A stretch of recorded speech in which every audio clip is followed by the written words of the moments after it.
wabarakatuh. Sebelumnya perkenalkan, nama saya Yasul dengan NIM 1865059 kelas B.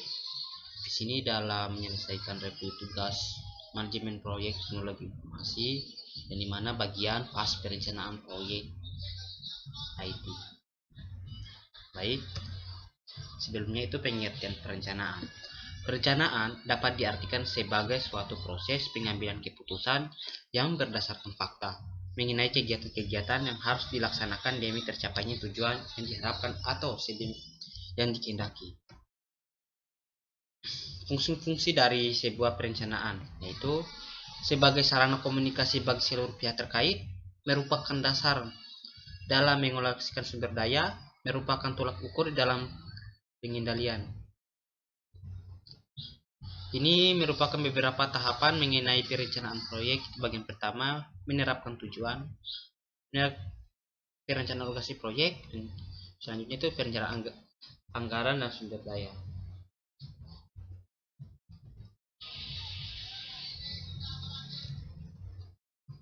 Fase perencanaan proyek IT itu ada tiga bagian, itu perencanaan proyek, mempersiapkan proyek, mendefinisikan rincian proyek. Bagian pertama yaitu merencanakan proyek. Ada 4 bagian dalam agar proyek itu berjalan dengan baik, yaitu merencanakan strategi, mengidentifikasi subsistem pada proyek, menetapkan kendala proyek, menetapkan prioritas proyek. Perencanaan strategi. Perencanaan peningkatan aktivitas dalam menentukan sasaran, contohnya itu memperbaiki kelemahan problem yang ditemukan pada fase definisi. Mendefinisikan subproyek, untuk mengetahui dan menentukan lingkup pada proyek yang dilaksanakan berdasarkan hasil fase definisi. Menetapkan kendala proyek seperti batasan dana yang diperkenankan, batas waktu penyelesaian, umur ekonomis proyek dibangun, struktur organisasi, peraturan-peraturan dalam sebuah perusahaan. Menetapkan prioritas proyek, yaitu dalam masuk kriteria rasional atau menentukan keuntungan, menghemat biaya, meningkatkan kelangsungan hidup sistem, berkaitan hubungan dengan subsistem lain, kebutuhan mendesak. Menetapkan prioritas proyek seperti kriteria yang tidak rasional seperti manajemen tidak berminat, menunjukkan kebanggaan.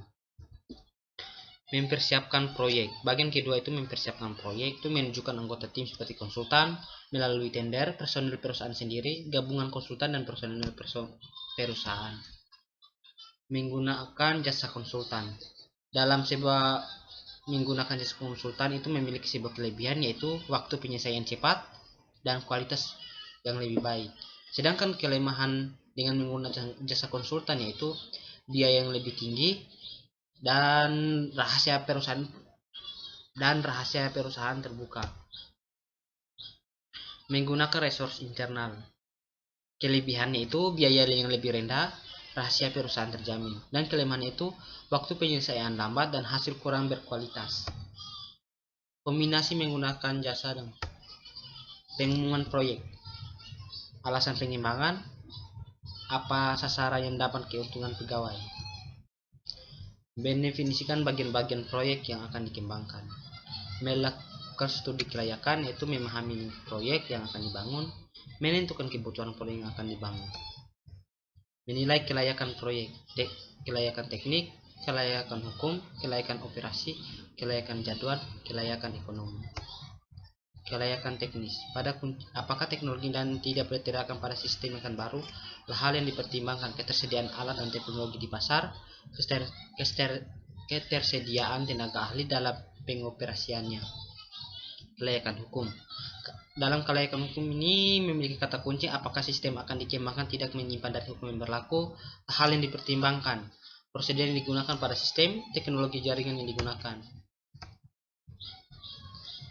Kelayakan ekonomi, apakah sistem akan dikembangkan dapat dibiayai dan menguntungkan, hal-hal yang harus dipertimbangkan, besarnya dana yang diperlukan, manfaat yang diperoleh bila dibandingkan dengan biaya pengembangan.